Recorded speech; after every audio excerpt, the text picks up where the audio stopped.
The Bach Cello Suites were not spoken about during my childhood. They were kind of this, kind of like the Dead Sea Scrolls. People just kind of revered them behind the scenes, but people didn't really play them in public. I heard Rostropovich play one in public for an Armenian relief concert. It was Suite number 5. But they were just kind of seen as something you worked on with your teacher. So my childhood was spent playing them as warm-up exercises along with my etudes. But I had to learn in high school a couple of them, and I learned the first, the third, and the sixth. They're all the major ones, but the sixth is a virtuoso piece for cello because it's originally written for a 5-string instrument. So for a 4-string instrument, it's rather treacherous. Everybody seemed afraid of it, of the Bach Cello Suites. Juilliard, same thing. In fact, my teacher, Joel Krasik, asked me frequently to bring in Bach, and I would play it for him, and he'd just say, "Put your cello down, let's talk about what's going on in your head," and like life stuff.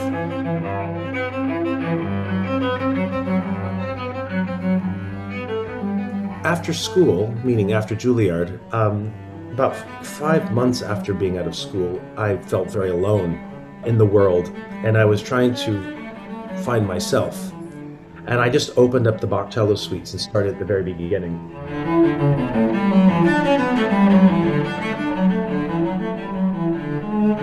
Started with the first cello suite, writing the most beautiful music, but he, being the genius that he was, wrote Prelude number 1, the famous one that everyone plays. It's basically our theme song now, that he wrote a subliminal melody. So he wrote a piece that doesn't have a melody, that we hear a melody, and that's how he conquered not disturbing the melody.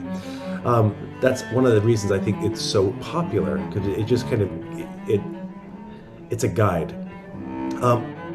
The other thing about the Bach Cello Suites that was so strange and interesting to me, and I started realizing it after Juilliard, was that there's no correct way of playing them because we don't have the manuscripts. I kept searching, where's Bach's manuscript? And it was lost. But we do have his second wife, Anna Magdalena's sketchings of the 6 suites.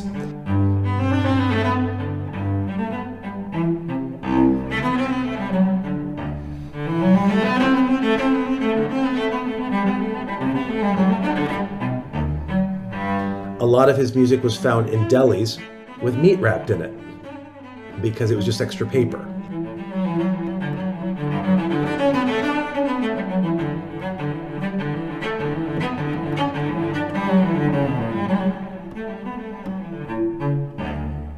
So interesting, going back to my childhood, I was about 200 years behind because I didn't know the story of Pablo Casals. I didn't realize that Pablo Casals, being born in the late 1800s, in about 1900, discovered these Bach Cello Suites in a music store and saw them for the musical Bible that they're seen now. He spent over a decade trying to prepare them, and for the first time of any artist ever, started playing them as complete suites, like as a whole, the whole suite with repeats, and no one had ever done that before until that time, the early 1900s. They were, again, just a movement here, a movement there, but never really in public and certainly not celebrated.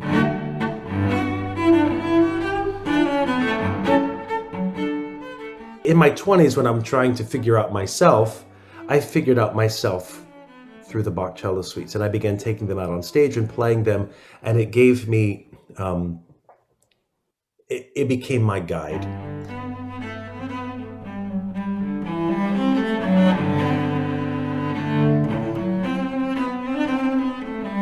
It put me as a person together psychologically, because I had to make, for the first time, not having a teacher, I had to make my own decisions. Well, the difficulty in playing them is that it's so exposing to everything that we hide behind as musicians. Meaning, we hide behind composers' markings. And we as musicians, when we play what the composer wanted that's on the page, we let it go. With the Bach Cello Suites, there are no markings. So everything that is played is where we are. And you feel very fragile while doing that in public because you know that the judgment is very different. It's kind of like having public therapy when you play Bach in public.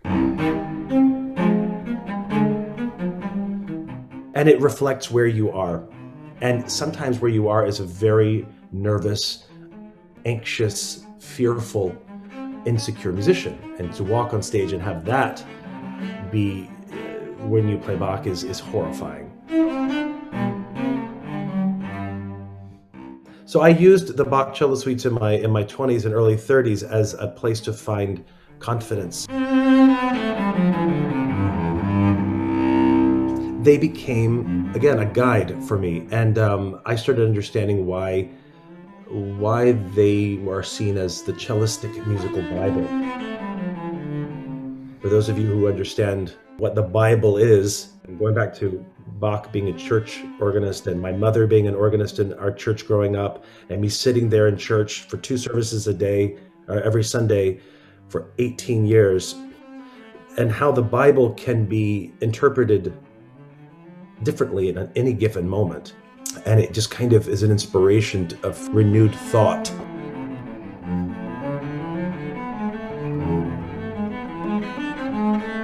If you listen to the first recording, it's so confident. And I say that because of even just the way it was recorded. It's very forward.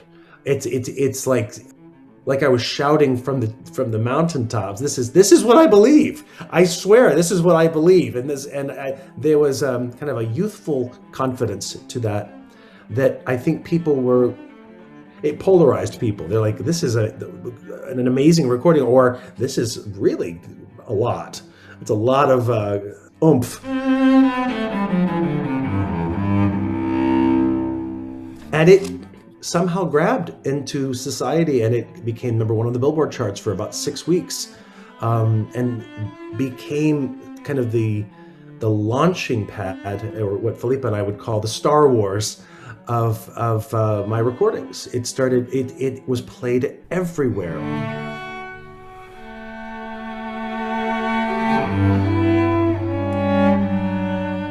Once it starts to register, then it becomes something that people play all the time. So radio stations began playing movements here or there, and it really paid off. I mean, literally everywhere I went, people wanted me to play Bach as an encore. I'd have it at all my concerts, and it was guaranteed to sell no matter what I played at any concert. The Bach Cello Suites were the money card. And for the next few years after it came out, so it came out in 2010, I toured around playing the complete suites.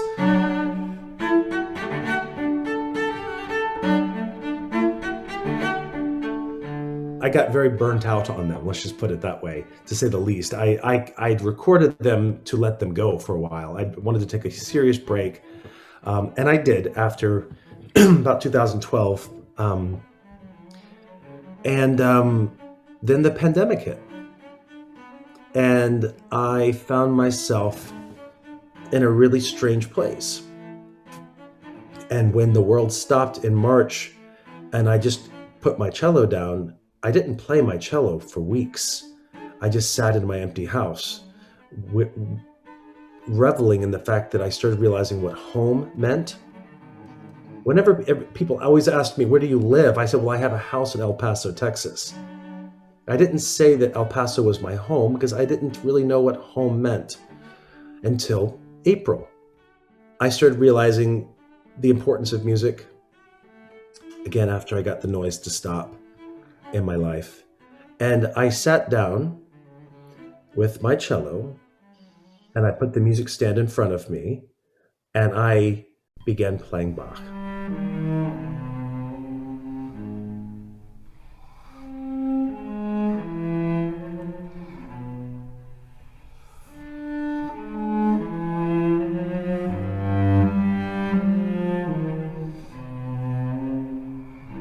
not worrying about my interpretation. I just played it. And it brought me to a very simple place, as life did during the pandemic. It was very purifying. I didn't overthink it. I wasn't worried about what other people thought because I was playing for me. And so through the summer months, I began realizing that the less I do with the music, the better it sounded. It sounds to me, even listening, I've got them right here, like a very gentle, honest, pure approach. Polar opposite to what I did 10 years ago, 13 years ago. Polar opposite. And I began playing it very differently. I hear the music. I don't hear cello playing.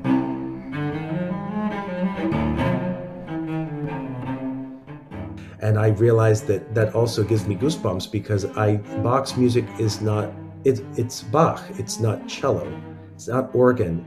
It's the only composer that can be played on any instrument and sound right. And what I love about this recording is, again, I don't hear me, I hear Bach. Oh my God, that sounds so good close up and in person. Yeah. It's a little bit different than the speakers. You should sit out here and listen today. I would like to. I've got to run that other recorder though. Oh.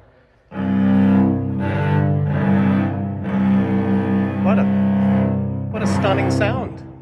What a stunning sound. It's an amazing sound. Oh my God.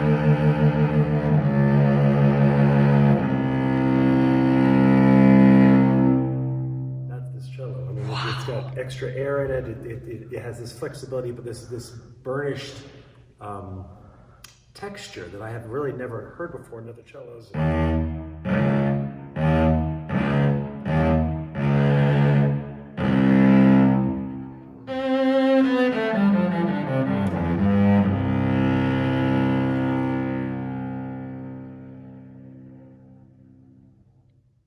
So that's the long-winded story of this. You know, again, the two chapters of when I was introduced and how it pulled me into who I am back in my 20s to where I've come, basically at 50.